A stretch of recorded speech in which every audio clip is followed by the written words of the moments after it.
first bed? Okay. Let me see. Okay. Hi everyone, I'm Carrie Hansen, cat advocate. I'm here with my audience today, Iggy, Alva, and Maggie. Thank you so much for being here. Hi. And I'm here to talk to you about managing community cats. Does anybody here like cats? You like cats? Does anyone here have a cat? I have two. Oh, wow. Yeah. Has anyone here noticed stray cats in their neighborhood? But three. Yeah? And 3. do you know what to do when you see stray cats? Or is it... When I see a stray cat, I don't often go near it Yeah. or like try to pet it or anything. Yeah. But I usually just leave it alone. I'm here to talk to you about something called TNR, and that stands for Trap, Neuter, Return. So this is a strategy that people use to manage stray cats in their neighborhoods so that they, number one, don't make more cats. Because the thing you really want is for the cat, hi Billy, is for the cat community to stay stable in your neighborhood so the cats can stay healthy, live out their lives, but not make more cats. Yeah. Yeah. So I'm going to show you a little video about stray cats in Los Angeles that will hopefully help you understand the scope of the stray cat issue. This is about our neighbors, the cats.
Oh my God.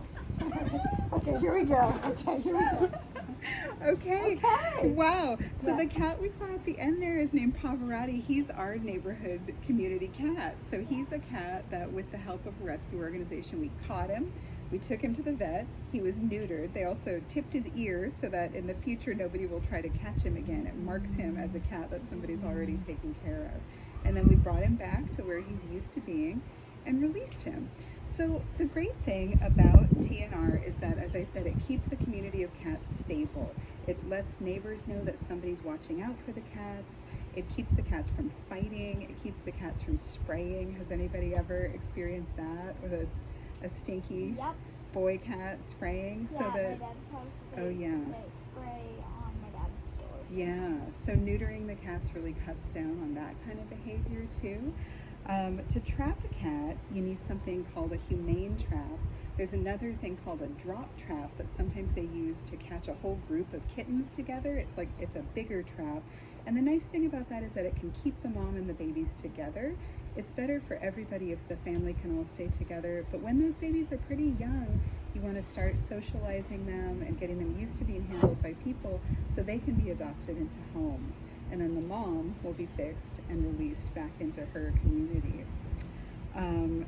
A typical feral cat lives for about 8 to 10 years. That's less than a cat that lives indoors its whole life, but it's a lot more than it used to be, mostly because of efforts like TNR. Because when a cat is neutered, it's going to stay closer to home, it's not going to be out in the street, it's not going to be in so many dangerous situations. There are lots of ways to get involved with feral cats, not just with trapping, but also with getting involved with cat rescue organizations and just with talking to your neighbors about the cats in your community. So when there's a cat in trouble, neighbors can work together to get the cat taken care of like it needs to. So TNR is a good way to make friends with your neighbors, and it's a good way to make good neighbors out of your community cats. Does anyone have any more questions about feral cats? Maggie. Does it hurt them when they clip their ears? Like, is that like a wound? They're already asleep when that happens because Okay. they're knocked out for their surgery, so Right. they definitely don't feel it when it happens. Right. It's probably a little tender, more like an ear piercing, you know? Yeah. Yeah. But then they kind of look like pirates after that. Yeah, Iggy. When you trap them, what is that referring to?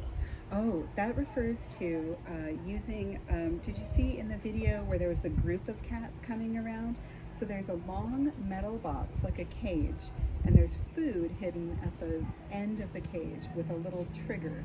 So when the cat walks into the cage to get the food, it steps on the trigger and it closes a door behind the cat.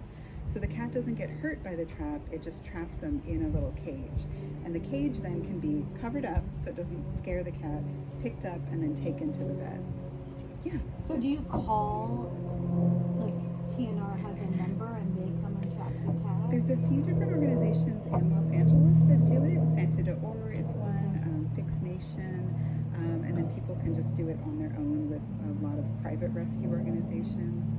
Yeah, we're lucky to live in a place where sadly there's a lot of cats, but there's also a lot of resources. Did it really say 3 million cats? Yeah, 3 million person? cats. Yeah. Where do they all go? Where do they all go? So a lot of them live in, they're in plain sight in a lot of instances. You know, if you start being aware of the cats in your community, you'll see them everywhere. Like I notice here when I pull into the Target parking lot and look, I see them all in the Target parking lot. You know, so they're all around us, and we just may not notice them. I have a comment, Yeah. which is, I think that since I've seen like a lot of cats in the Eagle Rock neighborhood, it's easier for me to notice them. But I remember like when I was littler, excuse me for that. I didn't even know that there were stray cats. I usually just thought that all of the cats in our neighborhood had an owner. Right. And I never really noticed all of the cats that were actually wandering around the neighborhood. Right. Yeah. But once I started being more aware that there were stray cats, I started to notice them almost every time I go on a walk. Yeah. They're around. Yeah. When you said that if you spay them, the cats don't go out and like wander on the street as much. Yeah. That's because they don't have the urge to mate, so That's they're not right. like out looking around to smell the spray. or Exactly. You got it. Yeah, they're not out looking to partner up once they get fixed. And even we've noticed with our stray cat, Pavarotti, he spent most of his day just yelling and calling and hoping that somebody would hear his song. And now, since he got fixed, what does he do? I haven't heard him meow. Like nothing. a He single just kind of hangs around. We saw him yesterday just like hanging out under the neighbor's tree. So something. I'm sorry, I have so yeah. many questions. Ms. Hansen, Yes, Professor Hansen. Maggie. So the cats that you like see around, like Admiral Mittens, Yeah. who are like outdoor cats Yeah. that live around the neighborhood, do those cats, like, are they typically fixed, and are they wandering around just because they Typically, wander Admiral around? Mittens is just an adventure cat. Right. He's owned by some people. He has a home, Right. but he just wanders. But he is actually, I've talked to his owner. He's neutered. He wears a tag. He's got a home Right. base, but he's a wanderer. And you notice, his health kind of has taken a hit. If you've seen him the last year, he doesn't look as great as he used to. He seems like he's slowed down a little bit. So, yeah, I think it is kind of hard on him living the pirate's life. Right. Maggie, do you have any more questions? I have one question. Okay. What would happen if there was a cat that had an owner, such as Admiral Mittens, and people didn't exactly know know they had an owner and tried to trap that cat. Yeah, it can happen, and it does happen. It's a good reason to keep your cat indoors. And like at our house, we built our cats a catio, kind of like a chicken coop that they can get into from the house, right? So they can enjoy the sunshine but not get loose, because it does happen that Do they chip them like they chip dogs? they don't chip them. chip But they do ear tip them. And even if if they catch your cat and discover that it's already fixed, but it hasn't had an ear tip, they may or may not give them a little notch there. So I know, poor guys. So, yeah, I think that's it. Thank you everyone so much. I really appreciate you listening to my talk. Thank you, Billy, and I hope that you know that now you can be advocates for cats in your neighborhood. Thanks. I feel like that. All right.